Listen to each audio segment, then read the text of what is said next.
मी शासकीय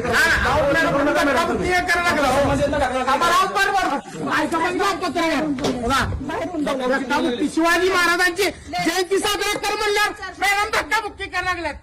पत्रकार आम्ही हात पण लावणार आहे तुम्हाला. जयंती साजरा करणार हात पण लावणार आहे तुम्हाला. 100 जण आहेत आम्ही.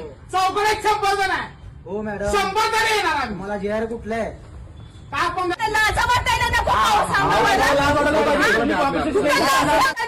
असली तर आम्हाला माझ्या कुठं कुठं एखाद्या मागासवर्गीय लेडीजला छळताय अधिकाऱ्याला. फोन पोलीस तुझ्यासारखी रिकमेंड टाकली नाहीये मी. आम्ही तर पोलीस कुठं आहे? कंप्लेंट करायला हे करायला. तुम्हाला उद्योगात सिद्ध नसतील काय म्हणून इकडे तिकडे फिरत असायला दिवसभर. जयंती करा की हो तुमचा ही पाठवा काय करायचंय ते करा. पाठवा कशाला कर्मचारी पाठवू? ऐकलं मी एकटी. घरी जाकर पाठवा की तुमचा कशाला गाडी माझ्याकडे? मी कार्यालय प्रमुख आहे. कलेक्टरला बोलतो की तुमच्या जा की कलेक्टरकडे जा की बघून. तुम्ही जा काय करायचं ते. आम्हीचा मालक नाही तुम्ही आम्ही तुमच्या कुणाचे सेवक आहेत. 2 मिनिटं पाठीमागे होत कधी सांगते कुणाला